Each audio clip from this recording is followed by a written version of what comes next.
Hello dear students, welcome to IBIN class. Today we will discuss about the very important chapter from chemistry, that is atomic structure. So dear students, in this class now we will discuss about the chapter of atomic structure, or generally preferred to be called as structure of atom.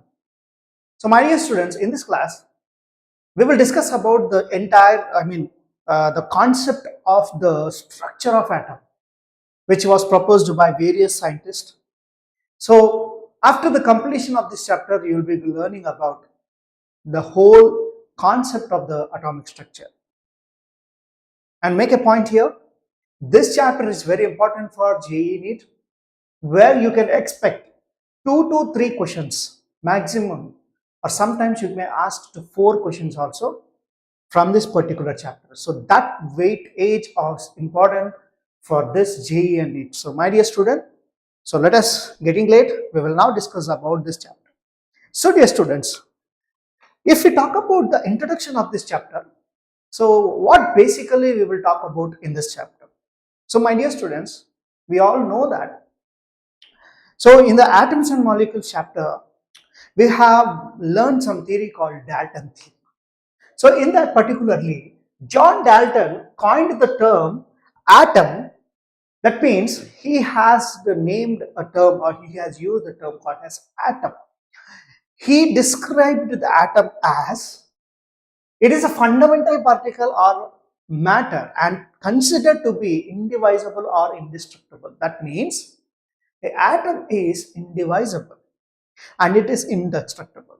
That means you cannot destroy it or you cannot divide it. This is what the Dalton's atomic theory was proposed. And later on, we have seen that the electron, proton and neutron are the main fundamental particles of an atom. Then we have concluded that the electron, proton, neutron are the main fundamental particles of an atom. So dear student, after this, you know that due to the cathode ray experiment in a discharge tube maintaining low pressure and high voltage, we have discovered J.J. Thomson has discovered an electron. So electron was discovered by whom, my dear student? That is J.J. Thomson. Electron is discovered by J.J. Thomson. He said it is a universal constituent. Okay. After that, proton was discovered by Goldstein. It was discovered by whom? Goldstein. Goldstein has discovered a proton by anode ray experiments. And next, neutron was discovered by Chadwick. So neutron was discovered by whom, my dear student? It is Chadwick. So repeat it again. It is very important to be noted that electron was discovered by Thomson, J.J. Thomson, and proton was discovered by Goldstein, and neutron was discovered by Chadwick.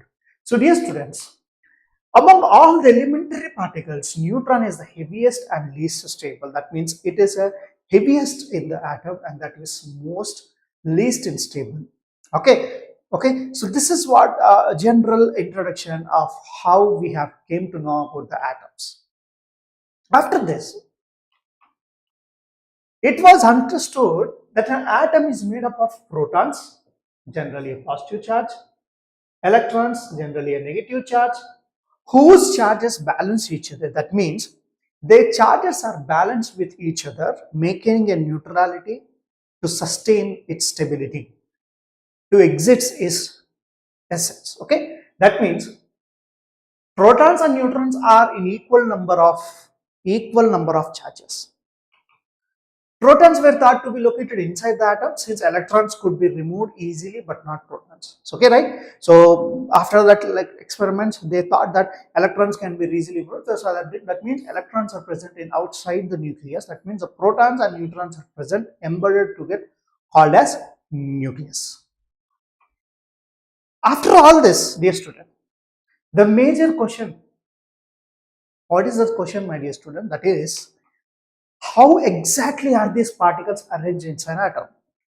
Well, we have discovered electron, proton, neutrons. We put so many experiments and our scientists have found that J.J. Thomson electron and Goldstein got a proton. He discovered a proton and Chadwick discovered a neutron. All this thing has been happened. And after this, They got a question. Now, how these particles are arranged, how they are arranged inside the atom, how they are arranged inside the atom.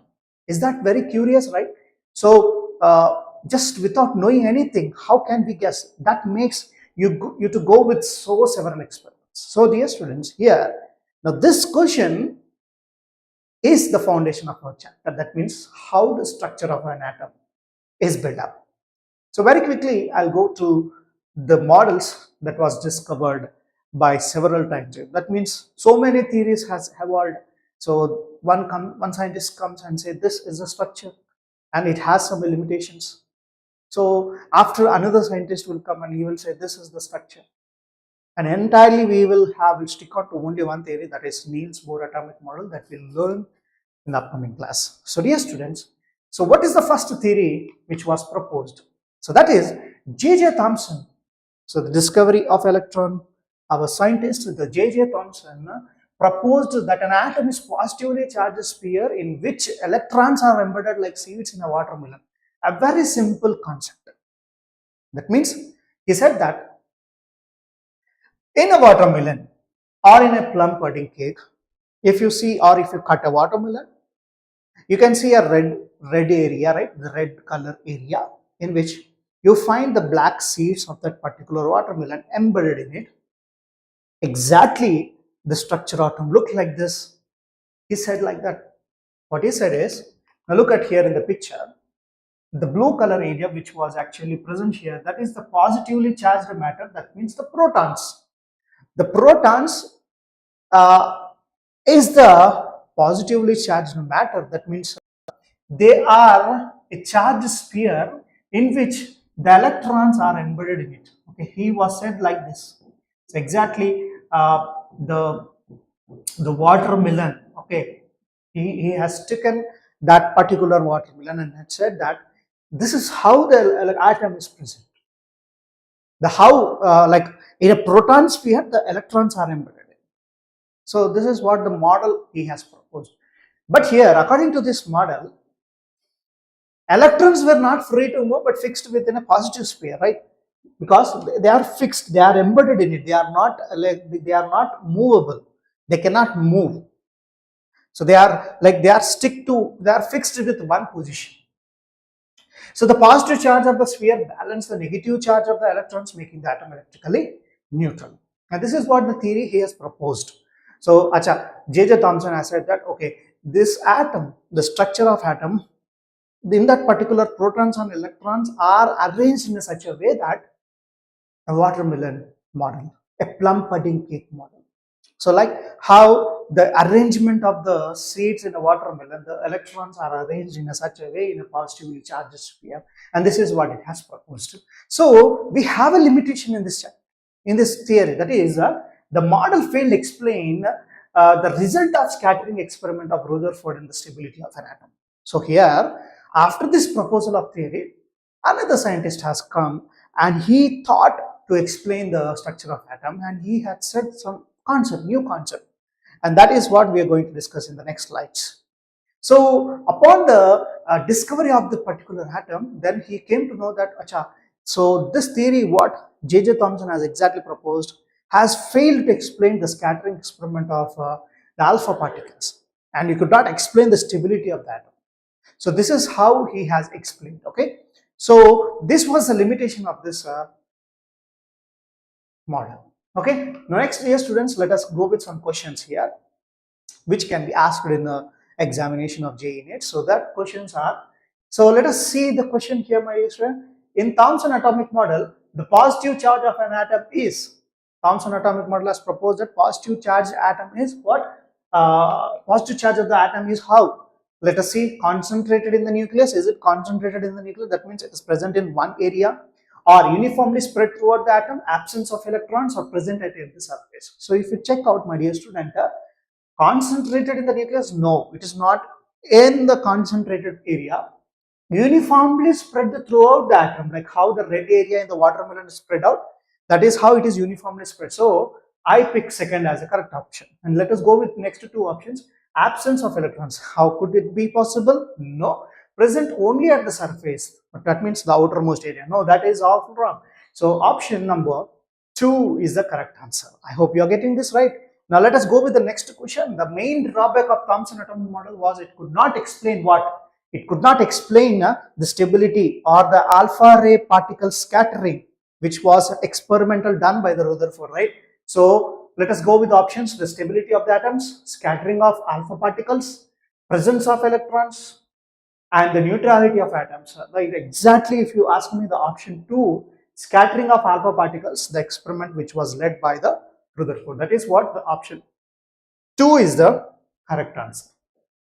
Option 2 is the correct answer. Now let us go with the next question. Thomson atomic model proposed that, what he has proposed, let us check. Electrons revolve around the nucleus in fixed orbit. It was that proposed? No, dear student, it is not correct. He proposed that atom consists of positively charged sphere. Yes, this one is correct. With electrons embedded in. Yes, so option number 2 is correct. Let us check the 3 and 4. Electrons are located at the center of the atom. Electrons are not located, they are embedded, okay, according to the Thomson model. So option 3 is wrong. Next, atom has a dense nucleus containing protons and neutrons. Now this is also not correct. So option 2 stands here. So dear students, I hope you are now clear view of the Thomson atomic model. Now let us, without getting late, let us go with the next model, dear students. Right.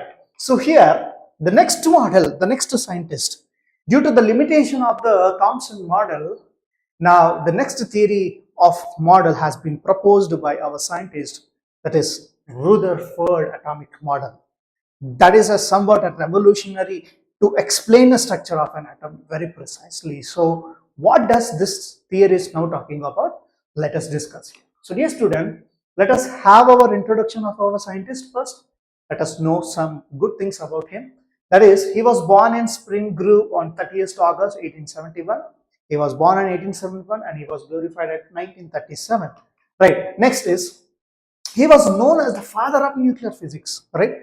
Next is, he is famous for his work on radioactivity and the discovery of the nucleus of an atom with the gold foil experiment. As I said, this is a very, very famous, like he has discovered at the nucleus of an atom through the gold foil experiment, which we'll discuss about that experiment very clearly.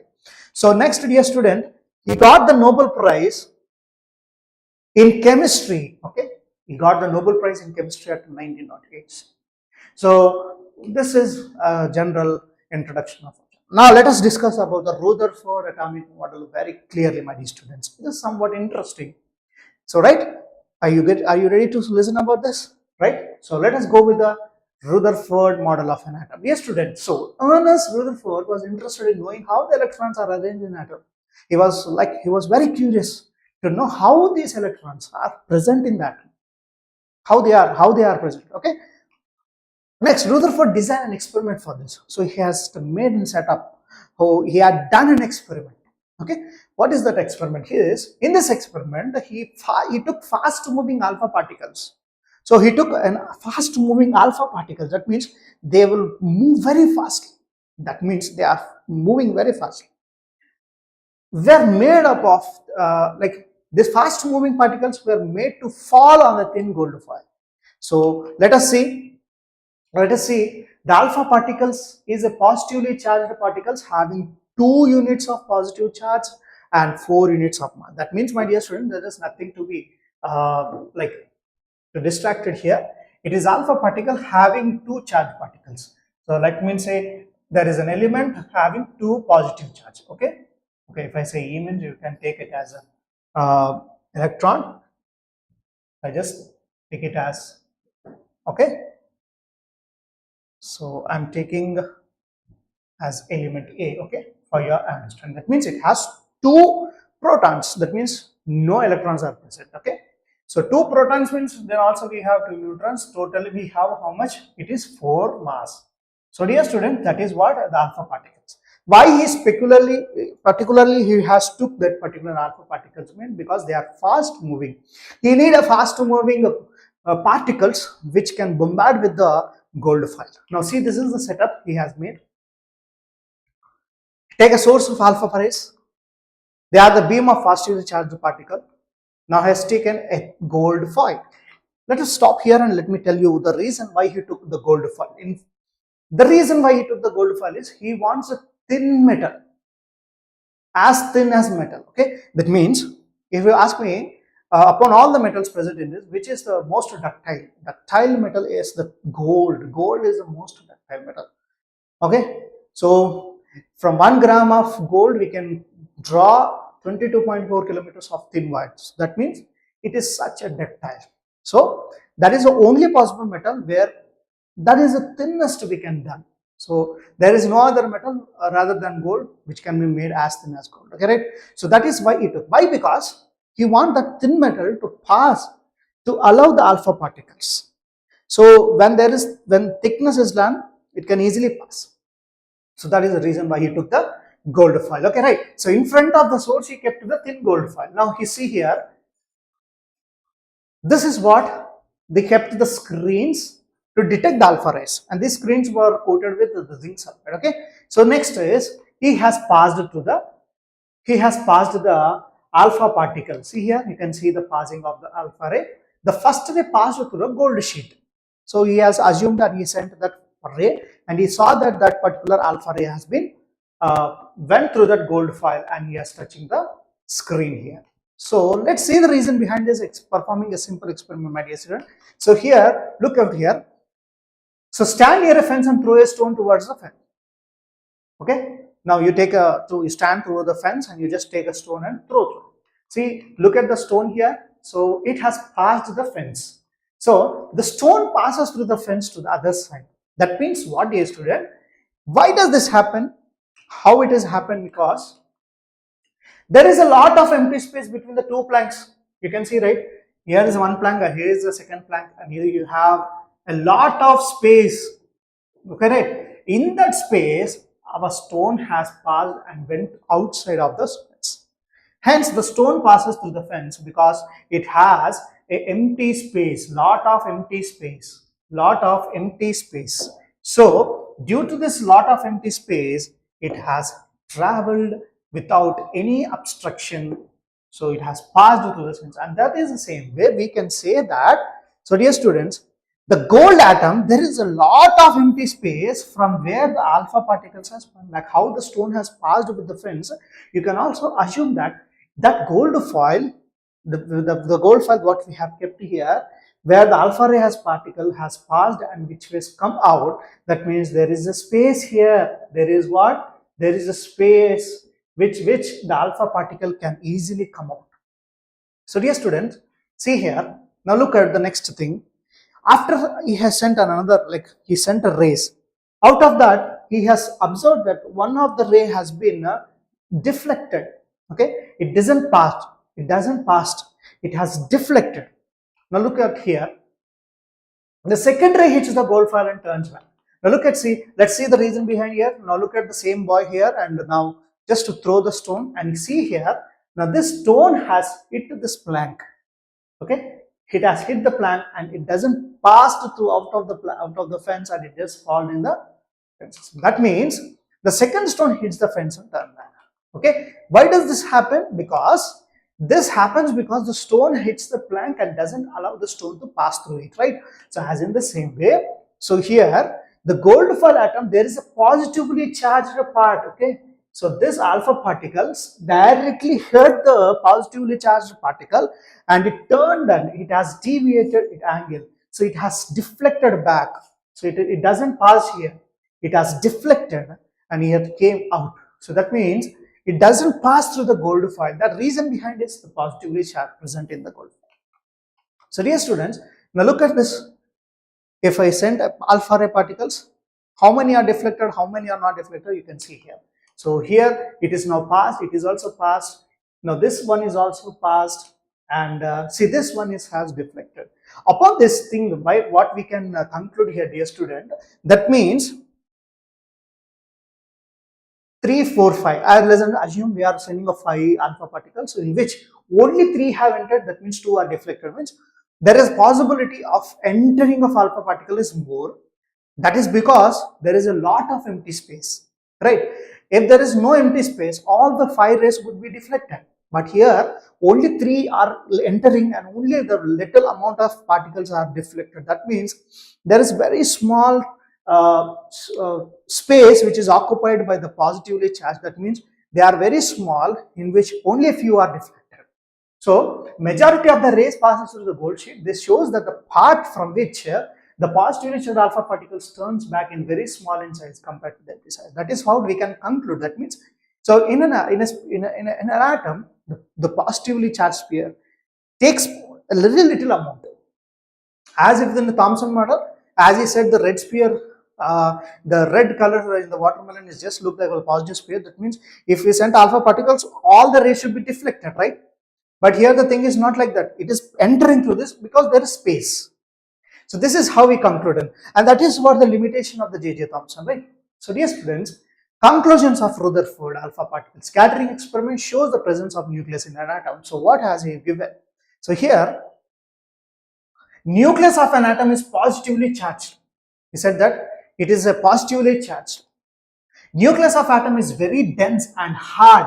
That means once you look at this, fast moving alpha particles are deflected. That means, let us say if I fire a bullet from a gun, whatever it is present in the front of the bullet, it should be destroyed. But here it is more faster than the bullet. That means alpha particles are very fast moving orbitals. That fast moving particles are deflected. It means how dense it is, okay? How dense and how hard it is, right? So that is what he has said. Okay, now nucleus of an atom is very small as compared to the size of the atom as a whole. Okay, so in this nucleus of atom is very small when compared with the atom.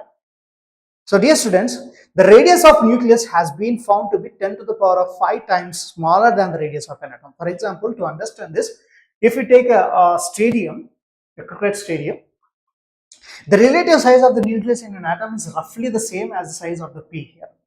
That means if I take this is an atom, the stadium as the structure of an atom, the P which is present here, this one is just the nucleus. That means that small it is in the presence of the atom. So that is how he has concluded. So dear students, now we will talk about the major drawback. What is the drawback of Rutherford atomic model? So Rutherford does not explain the stability of the atom. He does not explain the stability of the atom. After the proposal of this theory, he was asked some questions. Could you explain the stability of the atom? He was not able to explain. Why? Because any particle in circular orbit would undergo acceleration. Okay. During the acceleration, charged particles would radiate energy. That means they will move. They will be revolving around the nucleus and they will lose their energy in a part of a radiation. Okay. Thus, the revolving electron would lose energy finally and fall into nucleus. Now, he has said that these negatively charged electron, they will revolve, losing the energy. Okay, he said that it will revolve around the electrons and it loses energy, and ultimately it will fall into where the positively charged nucleus. So these electrons will revolve, losing energy. That means emitting the radiation, and it will come and fall into where it will fall into the nucleus. If this were so, the atom should be highly unstable and hence the matter would not exist in the form that we know. Is that correct, dear students? If that really existed, then atom itself not existed. That means if electron come and fall into the nucleus, there is no existence of the atom. Then how could this be possible? This is the drawback of the Rutherford, where he could not explain the stability of the atom. We know that atoms are quite stable. But according to his concept of theory, where these electrons revolve around and fall into the nucleus, there is no existence of atom, but they are stable. How? And this was the limitation of the Rutherford atomic number. He could not explain the line spectrum of an atom. If electron loses energy continuously, then the atomic spectrum should be continuous. As he said, electrons are radiating the energy out by losing energy. That means in spectrum, it should contain a continuous spectrum. That means all the 7 colors should be appear. But experimentally, atomic spectra are made up of discrete. That means it is line spectrum. That means most of the colors are missing. That means energy is not actually radiating out. It is somewhat radiating. That means what I mean to say is it is not continuously losing the energy. Okay, if it was continuously losing the energy, the spectrum would be continuous. That means all colors are visible. But here, when you observe the spectrum of the hydrogen atom, you can see a line spectrum which you are missing of some colors. That means the energy is not completely radiated. So that will be learning in the upcoming class in very completely on the topic of line spectrum of hydrogen atom. So dear students, I hope you are now understood about this Rutherford model. So very quickly, a very quick overview. He had taken an alpha particle, gold-foil, and he concluded that most of the atom is empty. Only a very little amount of space is occupied by the positive charge. That is what he has discovered. So dear students, let us see some previous year questions from this chapter. Okay, you can expect very important questions from this concept also, my dear student. So let us see some questions which were asked in January 2024 in second shift of January 29. So what was the question which was asked on this particular topic? So this is given below are two statements. They have given two statements. Let us check here. The statement one is saying most of the mass of the atom and all its positive charge are concentrated in a tiny nucleus. So most of the atom, the mass of the atom and all the positively charged are concentrated in a tiny nucleus. Correct. And the electrons revolve around it. Yes, correct. Is Rutherford model. Yes, dear student, it is correct. Because he said it is a tiny particle which is occupying very little space in atom, in which the electrons will revolve and fall into the nucleus. This is correct. Let us assume the second statement. An atom is a spherical cloud of positive charges with electrons embedded in it. Electrons embedded in it. The phrase itself is not regarding with Rutherford, right? The embedded in it is considered for warm. It is J.J. Thomson. It is not Rutherford. So I say statement 1 is correct and statement 2 is incorrect. So let us check the options and let us find out which of the option is correct here. Both statement 1 and 2 are false. No, wrong. Statement 1 is false. No, statement 1 was true for us. So this is also wrong. Statement 1 is true, but statement 2 is false. Yes. Statement 1 is correct explanation for the Rutherford atomic model and statement 2 is false. Both statement 1 and 2 are true. No. If the statement 2 is true, then option 4 is correct. So option 3 is the correct answer here. So look at here some explanation. According to the Rutherford atomic model, most of the mass of an atom and all its positive charge is concentrated in tiny nucleus. So that is what the statement 1 and 2 are. 1 is true and 2 is false. So let us check the next question. In the Rutherford experiment, listen very carefully. Alpha particles are scattered from a nucleus as shown. Okay, let us check the picture here. Okay, this is the picture here. Out of the 4 paths, okay, they have sent 4 paths here. So A, B, C and D. Okay, which path is not possible? Okay, a very thinking question, right? As we have just now discussed about the experiment, we have sent some rays. Upon seeing this image, which is possible? Now look at this. Let me try to explain this. This is the positively charged nucleus in which the alpha rays particle is come and it is given out because it is a positively charged. So it is also positively charged. So there is a chance of going, that means far away from the nucleus. Yes, this is correct. Coming to the B, this B, see here, this alpha particle is coming and this is deflecting back.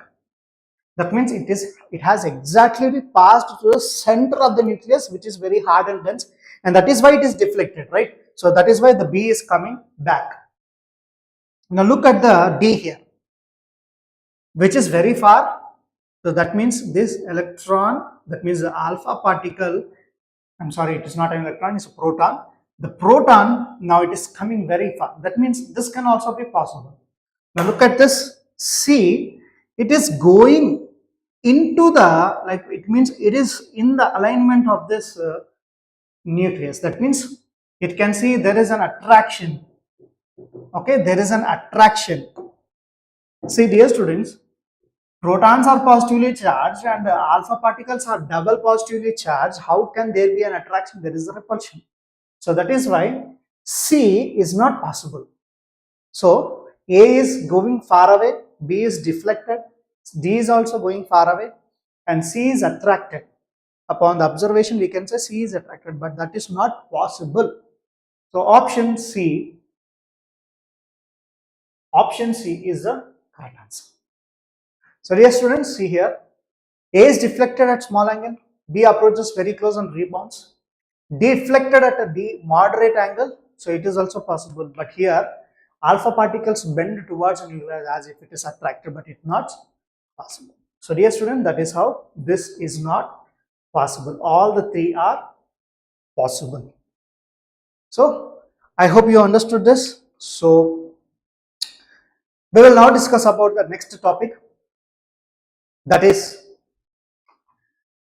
the failure of the Rutherford atomic model was generally explained very clearly about the Niels Bohr model. So in order to explain the stability of the atom, which was failed by the Rutherford atomic model, to overcome the objection of the Rutherford model, Niels Bohr gave a new arrangement of electron in an atom in 1913. So he has explained a very clear or a very standard explanation for the structure of an atom, So here Niels Bohr explained the stability of the atom. So dear students, let us have some introduction of this Niels Bohr. So here Niels Bohr was born in 1855 and 1962. He was born in Copenhagen on 7th October 1885. So dear student, he was born at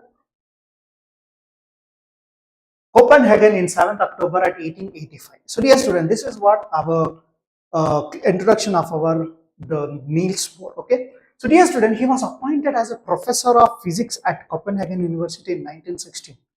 Okay. And he got the Nobel Prize for his work on the structure of atom in 1922. Yes, he was so worthy to get that Nobel Prize. Okay.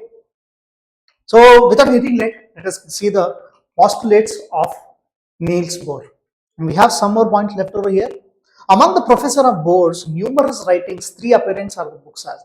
So he has given some books, he has presented some books. What are the theory of spectra and atomic constitution, atomic theory, and next one is the description of nature.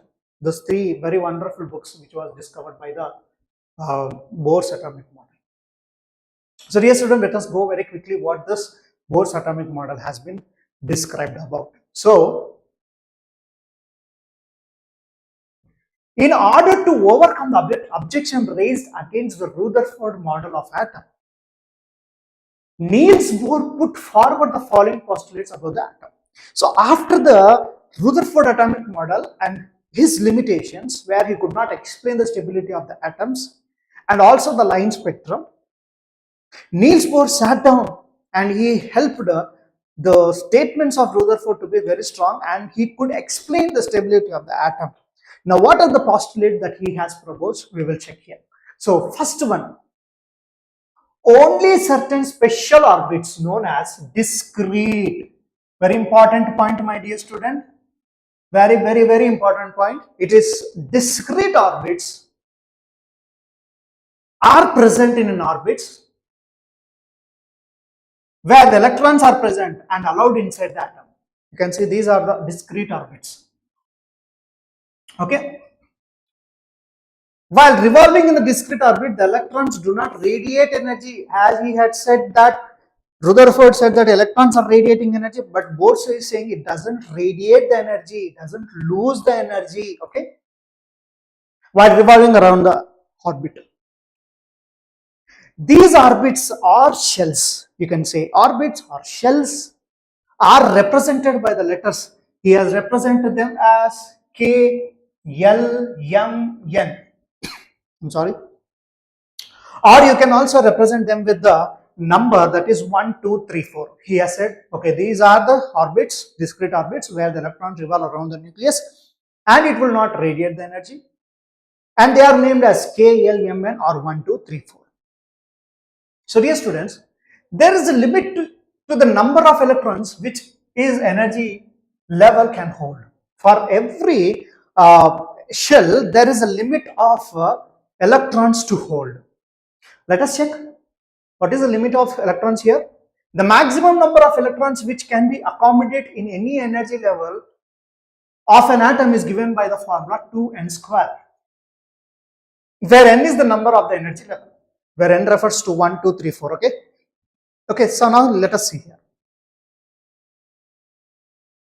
K shell, that is n is equals to 1, 2 into 1 square, that is 2, right? So you can see 2 nucleus. In KL shell, 8 electrons. You can see the 8 electrons. Now in the M shell, you can see 3, n is equals to 3, that means 18 electrons. Now next, in the N shell, 2 to 4, n is equals to 4, that means 32 electrons. So dear students, K shell or n is equals to 1, we have only 2 electrons. L shell, that is n is equals to 2, we have 8 electrons to be accommodated in that L shell. And in M shell, 18 electrons can be accommodated, and in N shell, 32 electrons can be accommodated. So you can see here once again, K shell is 2 electrons, very important. Please get into this point.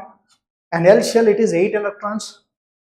And this is the formula, okay, 2n square, okay. And M shell, n is equals to 3, that is 18 electrons. And in N shell, that is n is equals to 4, that is 32 electrons are present here. So this is what he has proposed. So dear students, now let us understand the each postulate which was given by the Bohr's atomic model. Now let us elaborate this, okay.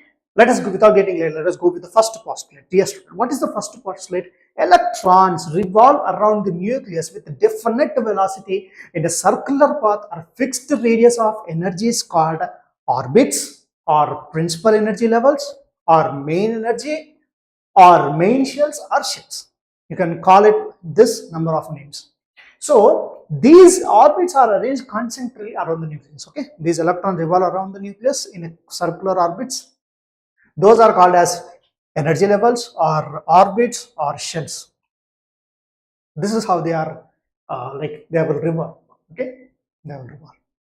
Now next one is, they are now have given something called as principal energy levels are denoted by KLM, as we have just now said. N indicates the principal quantum number, where n is equals to KLMN or n is equals to 1, 2, 3, 4. Next, now look at this. That is a positive charge, that is our nucleus, in which the electron revolving around the nucleus. You can see this is how the electron revolves around the nucleus. Is it interesting, right? Right. See how this is how the fast the electrons will revolve around the nucleus. The next one, that is K shell, L shell, M shell. Okay, it is K shell, n is equals to 1, and L shell, n is equals to 2, M shell, n is equals to 3n, N shell, n is equals to 4. This is an example or the structure of an atom. Okay, of whom? Of hydrogen atom. So dear student, this is how atomic structure was very clearly explained by the Niels Bohr. Without getting late, let us see the next more postulates and we will end the class, dear students. Right. So dear student, as long as the electrons revolve in the same orbit, as long as the electrons revolve around the same orbit, the energy remains constant. Very important point, very important point. I am repeating this. As long as the electrons revolve in the same orbit, like how these electrons are revolving, right? As long as the electrons are revolving in the same orbit, it doesn't lose energy. That means it remains constant. The energy remains constant. The electron neither emits energy nor absorbs energy, and hence these orbits are termed as stationary states or stationary orbits or discrete orbits. Okay, next one is the energy of the electron changes when the electron energy is changed. Dear student, it is changed when electrons move from K shell to L shell. Okay, that means from one orbit to another orbit or shell. When the energy of the electron changes, That means when the electron is able to jump from K shell to L shell, then only the energy increased. For example, I need to go from the next floor. That means I require some more energy. That means I require some amount of energy, which is sufficient to climb this next floor. So the electron energy, whenever the electron energy is increased, that means they can jump to the next orbit. And that is what it is saying. Next one is, by absorbing sufficient energy, that means h mu, electrons move from lower energy orbit to higher energy orbit. This is called as excitation. That is called excitation. That means when I move from lower to higher, I was excited. That means the electrons absorb some energy. After absorbing that some energy, it doesn't sit quietly. It wants to move forward. That means it will excite and it will jump from lower to higher orbit. Like for example, I said K to L. Okay. So when electrons fall from higher energy level, now after that reaching the higher energy level, it doesn't stay there. Why? Because in higher energy level, higher energy is there. You know that when energy is greater, stability is less. So the lifetime of electron is not over time there. That means it is not stable there. So it should come back to its original space. Okay. That means original home. Okay. It is not the permanent place of that electron. So that means after reaching the higher energy, it will come to the lower energy level. So when electron falls from higher energy level to lower energy level, then it releases that energy which was first consumed to reach the higher energy. Okay. So for example, see here, E1 refers for lower energy and E2 refers for higher energy, and this is an electron. Now this has absorbed some energy and jumped to the E2 level. And after reaching that higher energy level, it doesn't stay there because the stability of the electron is not stable there because higher energy of the electron is there. So that is why it comes down. It comes down. So it comes to the lower energy level where the stability of the electron is predicted to be more stable. So dear student, let the lower energy stationary be as E1 and E2 as the higher energy. Now the difference, how much of energy that has been taken and emitted, that means given by delta E, that is called E2 minus E1, that is h mu. H mu is the amount of energy taken by the electron. Okay, so this is how it has been. So now after this, he has also proposed angular momentum of this orbit. So this is a radius, r radius, and the tangent. Okay, the radius. So this is the electron, how it is revolving with the mass and m and v. So here, my dear student, here Bohr's proposed angular momentum of revolving electrons is quantized. That means it is fixed for one orbit. So the angular momentum of electron is the integral multiples of h by 2 pi. So he has given the formula mvr is equals to nh by 2 pi.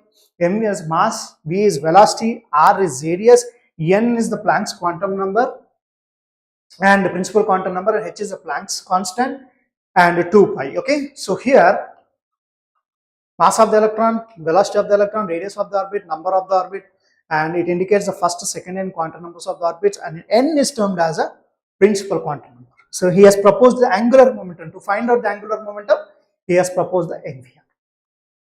So dear students,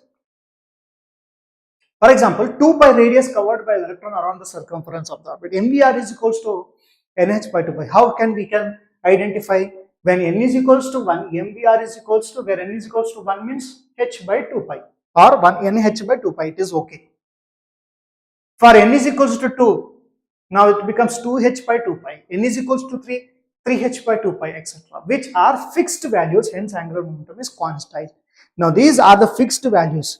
For example, if I say when the electron is present in the n2 level of, let us say, the L shell, what is the energy of that particular, the angular momentum of the electron, that means I say 2h by 2 pi. So this is how we can explain. Now let us talk about the merits of Bohr's atomic model very clearly. So merits of Bohr's atomic model. What is the first merit?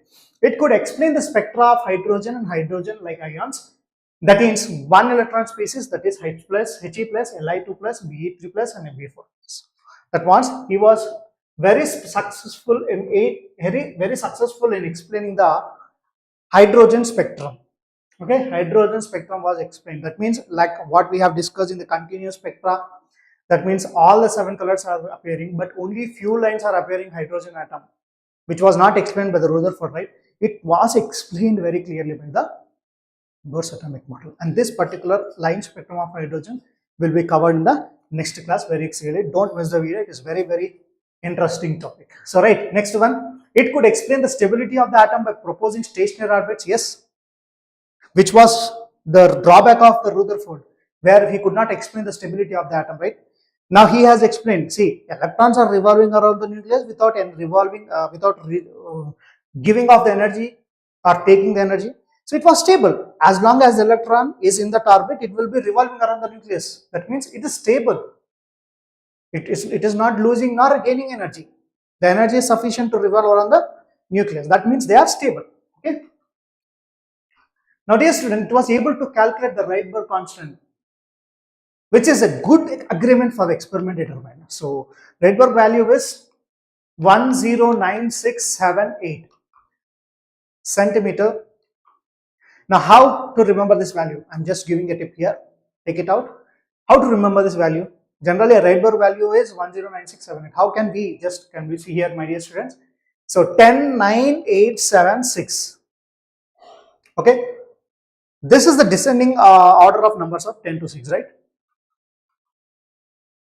10 and 9 are remains and 8, 7, 6 orders are exactly reversed. Right? 10, 9. After that, you take 6, 7, 8. That was the Rydberg value. This is a small tip where you can easily remember the Rydberg constant. Okay. Now, dear student, this is how 10, 9, 6, 7, 8. So, Bohr's energy equation could be applicable for hydrogen atom as well as hydrogen-like ions, that is En. En is equals to 13.6 minus 13.6 n square by z square. N square by z square is the formula for this energy to be calculated. So, this is responsible for the explanation. Next one, the radius of the orbit can also be calculated by Bohr's equation. R is equals to n square by h square by 4 pi square me square z. This is the formula where we can calculate the radius. For example, if z is equals to 1 for hydrogen atom, Rn, that is, my dear students, if you take this n square, this 0.529 is the value. These are the constant value. N square is the changes, which means n is the number of the orbit, where h is equals to 6.625 into 10 to the power of 34. Okay. Next, pi is 3.14. Okay. Next, mass of electron, that is how much, my dear student? It is 9.1 into 10 to the power of 34 kg. Okay. Next, electron, charge of electron. Charge of electron is how much? It is 1.603 into 10 to the power of minus 19 whole power square here. Now, this is also whole power square.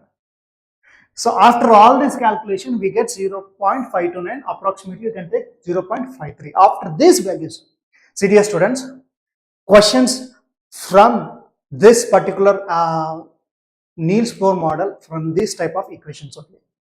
Most of the questions will be appearing from this equations. So, you need to memorize these equations and you can easily solve and gain the marks here. So, dear students, next see, the frequencies of the lines of the hydrogen spectrum were calculated by using Bohr's equation and found to be in good agreement with experiment values of various spectral lengths. So, this will be now we'll be talking about in the next class. Now, we can talk about the applications once again here. So, it can calculate the radius of orbit. Rn is equal to 0.529 n square by z. That is the exact Rn is equals to n square h square by 4 pi square ma square z is the exact formula for the representing the radius of the orbit. I have just now said how we got 0.529. That is n square is dynamic, it changes, and z square also changes. That is atomic number. Next, we can find the velocity of the electron. B is equals to 2.18 into 10 to the power of 6 z by n meter per second. Next, total energy of the electron. It is not electronic. Electron in Bohr orbit, that is En is equals to, exact formula, En is equals to minus 2 pi square me to the power 4 Z square by N square H square. Okay, where pi value is, again I am writing pi value is very important. Okay, these equations are very important for solving the questions in the JEE. Okay, 3.14. Next, mass of electron is 9.1 into 10 to the power of minus 34 kg. Next, charge of electron is 1.603 into 10 to the power of minus 19. Next, we have H Planck's constant 6.625 into 10 to the power of 34. After applying all these values, we will get En is equals to minus 13.6 N square by Z square EV electron volts. So this is what this value, this 13.6 value is the calculation of all these values. Okay, so this is how we can take. If we take in percent of atom, 13.6 by Z square by N square is the formula. Dear students, very important. Dear students, please note this, like, or very important for the JEE chapter. Okay. Now, if you take per mole, kg per mole, this is the formula. If you take for kilocalories per mole, it is take the formula. So this is how the applications of the Bohr's atomic model. Okay, now let us end this class with very few minutes with some questions which was asked in previous year questions of JEE. Are you ready to see the questions, right? Dear students, see here. The radius of first Bohr orbit of hydrogen atom is 0.529. What will be the radius of the third orbit? Now Rn is equals to 0.529 n square by z Armstrong units. That is what? Z, n square by z. So this is the formula, right? So here Rn is equals to n square by z. Z is 1 for hydrogen.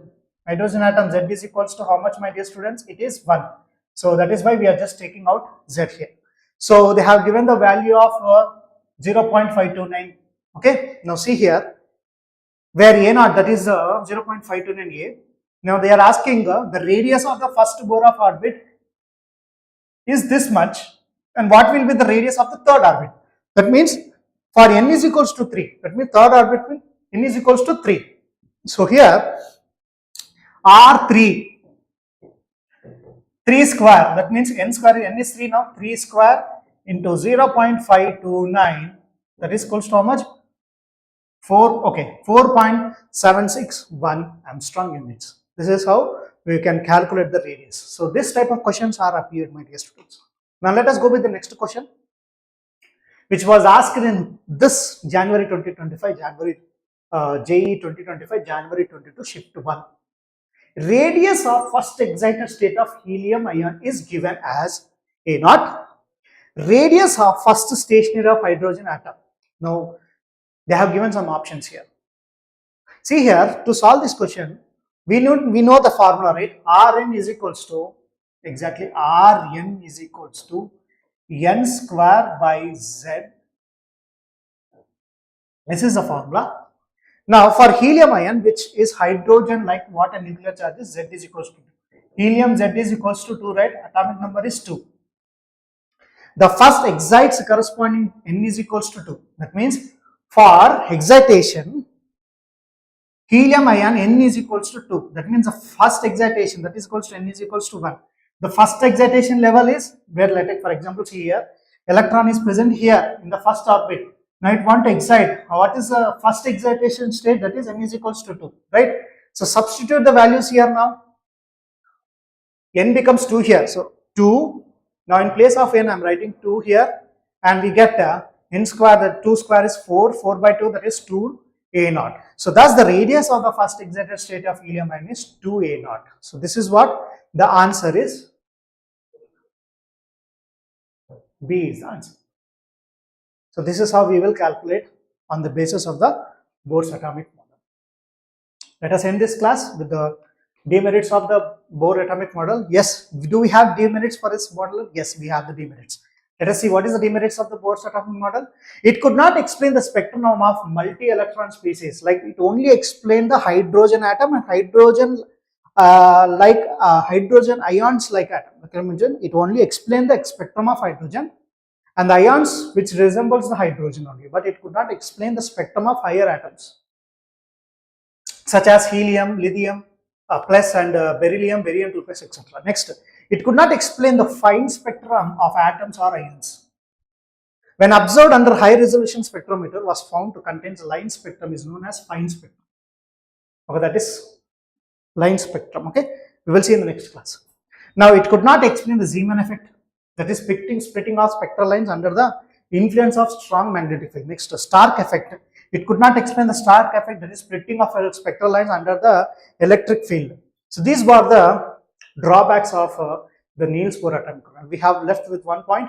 Bohr's model could not explain the ability of atoms to form molecules by chemical bonds. It could not explain. And also it could not explain the quantized angular momentum of electron. Why you are saying the angular momentum is quantized? Let me explain why. Why cannot you say when one electron is in 1, n is equals to 1 and you are saying n is equals to 2. What is the energy of electron in n is equals to 1.5? That means you are saying it is quantized. How it is quantized? Could you explain? He could not explain. So that is how he has the demerits. So this is the formula for energy, that is 2 pi square 4 me to the power 4 z square, it is not cubes, z square by n square by h square. Next, it is against the Heisenberg uncertainties principle. So it says that it is not possible to say the position and velocity of electron simultaneously. We cannot say the electron position and the velocity at simultaneously. So it is not possible. So that was against to the Bohr's atomic model. So this is what the complete explanation of the very important concepts of atomic structure, my dear students. I hope you understood. We have discussed about the Thomson model. We have discussed about the Dalton theory, that means how the atom is present, and we have known that electron discovery, proton discovery and neutron discovery, and we have went through the Rutherford atomic model, and also we have covered the very important topic for our JEE and NEET, that is Niels Bohr atomic model. That's it, my dear students. I hope you understood. We will meet in the next class. Thank you.